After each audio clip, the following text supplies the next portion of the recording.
Good morning, good evening, good afternoon. This is CMG Talk, and as always, this is your host, Catherine Gallagher. Conflict resolution. What happens when you have any form of conflict? How does it make you feel? How do you feel within yourself? Now, often conflict has a reaction within us depending on how we naturally approach conflict.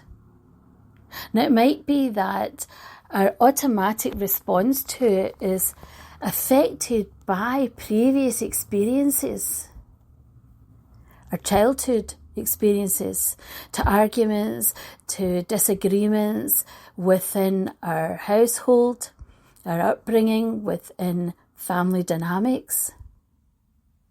It might be that previous situations has affected how we deal with conflict resolution.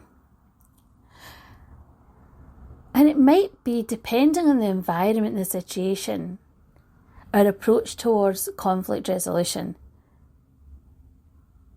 is different.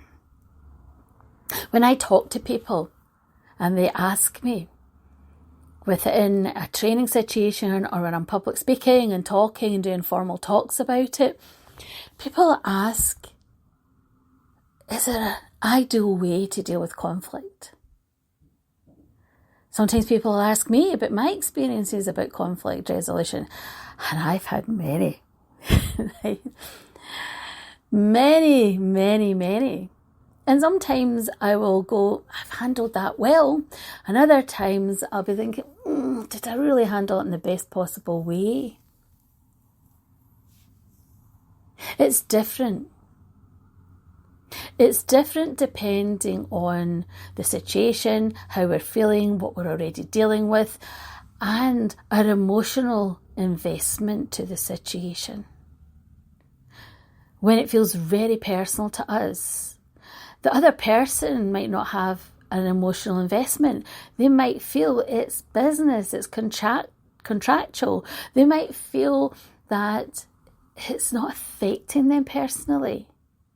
If they have an emotional attachment to the situation, it's often escalated the conflict. Think about situations within your life where you felt things have got heated. It's been elevated. Whether it's low, high, medium, whether you rate it 1 to 5, 5 being the highest level of conflict. There's different ways of measuring conflict resolution. There's different models of conflict resolution. I've written a manual for organisations on negotiations, advanced negotiations and advanced conflict resolution. I'm known to work with it. And I love working within this field. I wonder, when you think about situations for yourself, if you go in with an expectation.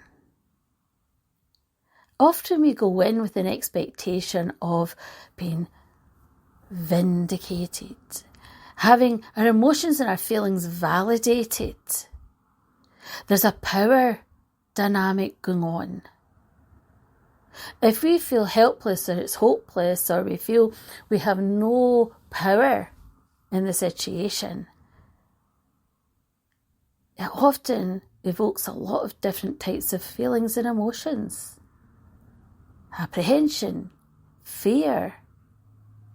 There's an imbalance, anxiety, stress, duress.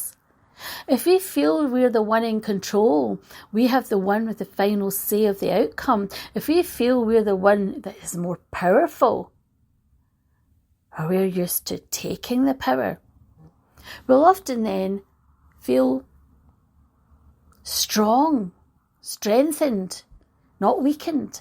We'll often feel success is there for the taking. To have a respectful way of setting an environment of healthy conditions for conflict resolution, there needs to be some form of empathy, hopefully compassion and respect. Perspective taking, seeing the other person's view. You might not agree with it, but if you really want to resolve things respectfully and amicably, being able to understand. And one of the things I'll often say to someone, help me see it from your perspective. Help me see what you're looking at right now. I want to understand where you're coming from. So I'm going to sit and listen. And I'm actively listening. And I'm not going to interrupt you until you signal, whether it's with your hand, whether it's saying, I'm done now, I'm going to stop and actively listen to what you're saying.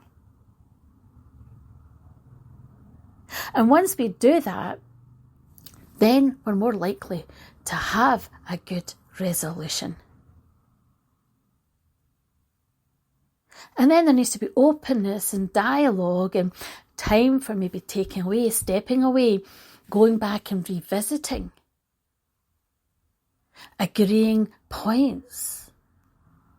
You might get an apology, they might give an apology, you might receive an apology, but when you resolve something respectfully and amicably, each person feels that they've been heard and listened to and understood, and that there has been agreement. But when you get a sorry, not sorry, there's no resolution. We harbour often resentment, unfairness, discontentment, and it's always surface there, ready to come back. Conflict resolution is a subject I'm going to talk more on. And we might get examples that people will give to me and I can talk about them, maybe without even disclosing who has shared these examples. But keep your comments coming in. More on this topic soon. Thanks for listening. Take good care. I just thought I would drop this on. And until later, bye for now.